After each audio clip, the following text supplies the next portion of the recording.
All right, welcome to another episode here in the Hammer and Cash series where we talk about how successful multi-million-dollar remodeling companies handle their business. Today, specifically, we're talking about like the pre-construction meeting, okay?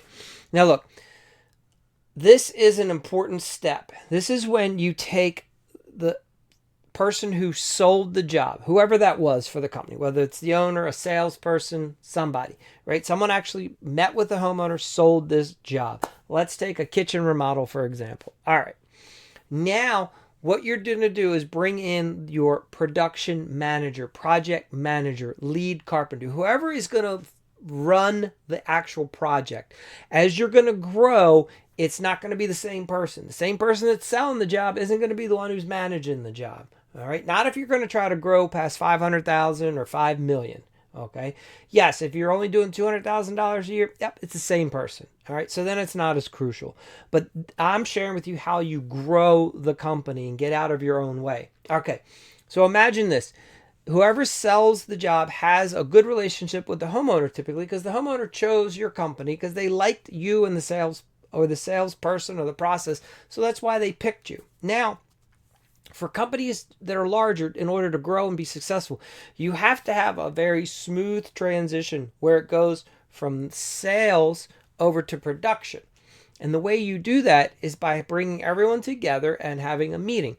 Now, my preference is you do these either early in the morning or early in the afternoon because you want it always to be during a work day and a work hour time. And it's important that the homeowner understands that our team, right? Like, so the project manager, the guys in the trade contractors, your subcontractors, your employees, we all have families as well. And we want to be home with our families at night, just like the homeowner wants to be home with their family at night. So when we're conducting business, which a pre-construction meeting is, we do those during normal business hours.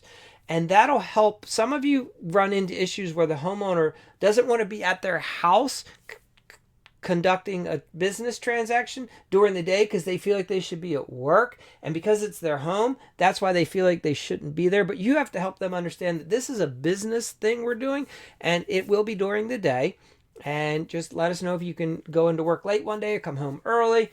And that's how we do the pre-construction meeting.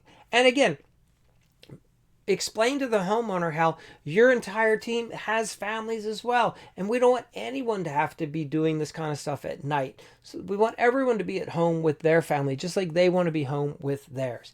Also explain how you'll make sure that the meeting is efficient and effective, right, and will not be a waste of time. Okay, so you get that scheduled. So now, whoever is doing the meeting, your project manager, lead carpenter, they need to do some research first. They have to, what I suggest they do, what I used to do is I would look up the home, the value, see how long the couple or family has owned the property, right? Get an idea for what values are in the neighborhood. Then look at the project and see how that's going to potentially help the home, right? The investment they're making.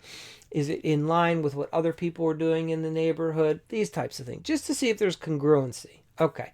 I also want to look at the neighborhood in general and understand what are some logistic things, and look at the house itself and try to get an idea for how we're going to set up and stage and where trucks and trailers and materials, how all that's going to work out. Now, you're going to discuss all that with the homeowner, but as a proper project manager, you should have that all sort of an understanding of what you think it'll be before you get there. That way you can present ideas and then get correction or clarification if necessary. Okay, so we have checklists that I recommend you use, and we also have a guide that I recommend you use. And the reason I have them both is I've learned over the years that different people function and their mind works a little bit differently. Some people really want the guide. They want to understand more about the why and the what. Other people just want to know the steps and they just want the checklist. They're like, Mike, I'm just going to get it done. Let me know. I check that off. Done. Okay. So I have both for you that I recommend you develop for your company. These often are great foundations, right? And then what you do is you can tailor them slightly to what's going to work best for your company. All right.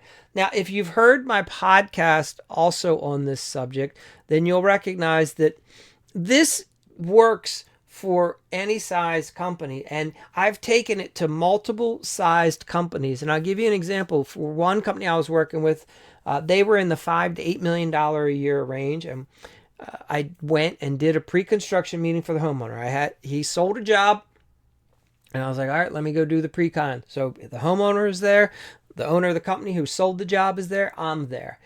And I conduct the pre-con meeting like I normally do. And at the end of that meeting, the owner was shocked. He came out, walked over to me. He's like, man, that was amazing. How do you do that? We need to have that for all of our managers, right? Because he recognized that the other project managers companies weren't doing that type of a pre-construction meeting, and that is why the company was having a lot of problems down the road, right? So this is how it works for most remodeling companies. Somebody in the company sells the job, and then the production starts, and then there's lots of problems, miscommunications, unmet expectations, and then the salesperson's trying to come in and salvage things and make things smooth and listen to the complaints from and okay, we'll take care of that. And there's all this chaos and confusion and tension, and none of that needs to be there, right? When you have a successful transition where it goes from sales over to production and it's a smooth handoff, then it's perfection. It's easy, right? And everybody's happy. And what works well, you'll notice, especially as you're growing your company, you want your salespeople to be taken out of production. You want them going off and selling work, and you want your project managers handling production. So this is ideal for your top performing salespeople. Now, some salespeople have an attachment disorder, right? They get really attached to their homeowners and they want to be involved in everything. And that's okay. You can explain to them, hey, salesperson X, you can still communicate and check in and stop by as much as you want. However, understand that you're not in charge anymore. You made the sale. Awesome. Congratulations. You did your job. Now you let us, the project management production team, you let us do our job. We're not going to go do yours, so please don't come in and try to do ours, right? And it's a clean break. Now, where I see a little bit of conflict and people want to handle it different ways, and it's going to be up to you and your company, is change orders. If it were me, in most situations, your project manager should be able to determine the price, okay, of a change order and should just handle it. Now, the salesperson can still be compensated and they don't even have to be involved, because recognize what's most important here. When a change order comes up, it often stalls and presents problems on the job for everyone. That's the last thing you want. So think of the customer experience as the end goal. We want this job to keep going on schedule. Something unexpected's come up, for some reason we have to go in a slightly different direction for a minute. There's requiring a change order. So we want that to go as quickly and as smoothly, as efficiently as possible. So the best way is typically the project manager should just handle it, right? Come up with the price, understand the company's markup and overhead, get the pricing of what it's going to cost to do the work, the material, and then present it right away to the homeowner, get the homeowner to sign off right away, and then boom, you implement and you keep on going down the road. Some companies would prefer that the salesperson get involved, and you have to look at your talent stack and how each of your employees, their skill set. What I would say to you is, ultimately, you don't want the salesperson having to get back involved. So it might be a matter of training and leveling up your project manager so that they can handle that. And it is something that is easy to do as long as you're consistent. Most of the time, what it requires is helping the project manager become comfortable with presenting pricing. All right. A lot of times we get in our own way, we get in our head, and we have feelings about presenting it. And you just have to help the project manager work through all of that. Okay. Again, it's a thing up in the head that they have to get correct, right? It's a feeling thing. And it can be solved with a proper process. Okay. So we've got that solved. So we have a great pre-construction meeting, right? And things that we want to make sure that we go over is, you always want to make sure that you're going over the entire project and you go through the scope of work. You're like, oh, so I see we're doing this. We're painting this room. Great. I see that you've already selected your paint colors. Awesome. right? Now, some of you might have project coordinators that help do that, and the salesperson might not even be involved in it, and that's fine. All the project manager is doing is confirming that the information that's been gathered and put into the project folder is accurate, right? So it's like, oh, I see that we're doing Sherwin-Williams flat white on the ceiling. Perfect. I noticed that, oh, you wanted to go with Benjamin Moore's, brilliant blue on the wall over here. We're going to do that in an eggshell. Got it. Check. Right? And you're just confirming. All these selections should already be taken place usually by your project coordinator. Okay. But the project manager is confirming that what we're about to get going on and doing, we know what we're doing. And here is your selections, right? We're going to be putting in this style cabinetry. Perfect. You've already selected your doors. Awesome. They've already been ordered, right? Like a lot of times that can be done before. Now, project manager is also going to go over the schedule, and that's where they're going to really shine. They're going to show the homeowner that they understand the entire process, and they're going to show how different things are linked together. From my experience, one of the best things that a project manager can do with the homeowner is explain to them, Mr. and Mrs. Homeowner, these are your payment schedule as it's broken out in your contract. So you can see that you've already made your deposit. Awesome. That's why we're here. We don't even come out on a pre-construction meeting if the deposit never been paid. So the deposit's been paid. It's cleared. It's in the bank. So that's why we're out here. However, what you'll notice here is your first payment is due here. And it is required as soon as we do this. We plan to be doing that thing that it says here next Friday or 3 Fridays from now. So that way, Mr. and Mrs. Smith, you have time to maneuver funds and get ready so that you can make that payment. Because what's going to happen is that day that we do this, I'll remind you that, hey, we're expecting payment today and I want to understand how you're going to be going forward. So we're already setting them up, letting them know this is how the process is going to be.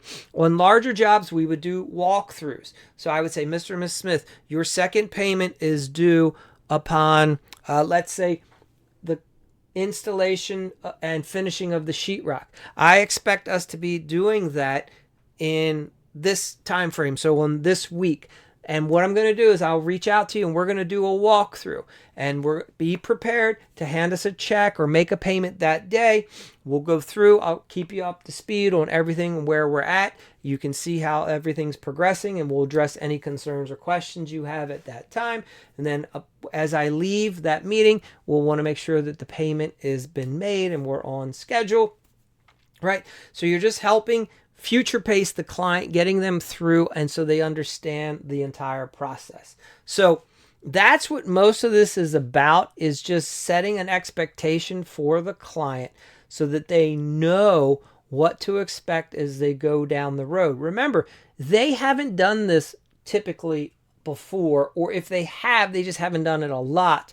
Whereas your company, your project manager, you do this every day, right? Some project managers might have 5 jobs running at any one time. And as a project manager, you have to remember that just because I do this every single day, and this is sometimes even frustrating for me, not all the homeowners understand. So you have some empathy and you share with them, and you can joke with them, and you can say things like, I get it. We're going over a lot of details, and yeah, this can be frustrating and tedious. However, what I've learned from experience is by us taking a few minutes right here and we go through this, it's going to ensure that everybody has a successful outcoming, right? The thing that we produce at the end is perfect. So that's why we're going through this. And also, as a project manager, you want to instill confidence and realistic expectations. So one thing that I would suggest your project manager share with the homeowners and say, Mr. and Mrs. Smith, in a perfect world, this project's going to go just as we all plan, right? We're going to get from A to B to Z with no issues. And unfortunately, you recognize that we don't live in a perfect world, and most likely things are going to come up. Something's going to happen. We're going to get a product. It might be damaged. There's going to be something that's back ordered. Somebody's going to be sick one day, right? The weather's not going to cooperate. There might be an issue with an inspection. However, I want you to understand that while you should have faith in us that we will get through anything that does come up, understand that the expectation isn't that nothing comes up. This is construction, and we're professional problem solvers, and we're already prepared that problems are going to come up and arise. So when one does, you can just say to yourself, okay, That was expected. We knew that there wasn't going to be no problems, right? There was always an expectation that there could be problems.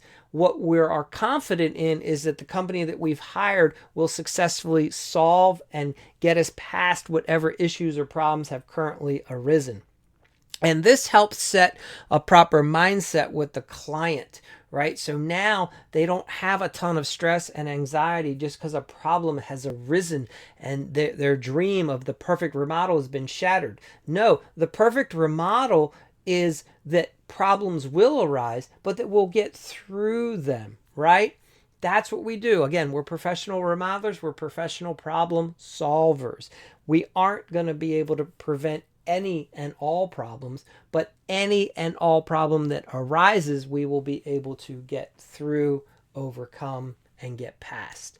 Okay, so that there, just being able to language and say things like that will help immensely with the management of your clients' emotions, especially ones that have longer time frames. I'm talking anything past like a month, right? Where most kitchen remodels are at least 6 weeks. And as many of you know, this is how it usually works. Homeowners all excited in the beginning, right? Anticipation. They can't wait for the first day. And then what ends up happening is they start getting exhausted and tired, and they're frustrated that they don't have a kitchen and all this dust and dirt, and the house is a mess, and there's all these trucks and people, and I don't have any peace and calm. And then about 3 to 4 weeks in, they're tired, they're angry, they're frustrated. And then when the littlest thing comes up, it sets them over the edge. Unless you've already let them know that things are going to come up and it's not going to be a big deal and you're always available. So now, even though they're heightened and sad and frustrated, they're like, yeah, I got it. Okay, thanks, Mike. I know you guys will take care of it. And the process just keeps moving on and the client has a much better experience. Okay, so those are some of the ways that you can have the ultimate pre-construction meeting and have eventually what I'm talking about is having that entire remodeling process goes smooth for your company. So thank you for your time. This one was a little bit longer, but I can't stress enough how important this process is. And where many guys get it wrong is you think that just because you do great work out in the field that should solve all the issues. And where I want to help you understand is the best thing that you can do is be as good as you are in the field doing your skill. Learn to be just as talented at communicating and understanding where the client is and being able to guide them through the remodeling process and showing them your true professional and your true expertise in that you're able to communicate with them and share with them what the experience is going to be like and that they can trust you, right? That is what the professional remodeling company does. That is what's going to help you guys get past and get sales that you haven't been able to achieve in the past. So I wish you the best. Keep tuning in. And as always, stay out there. Remember, your success is ready for you. It's just a question of, are you ready for your success? Take care.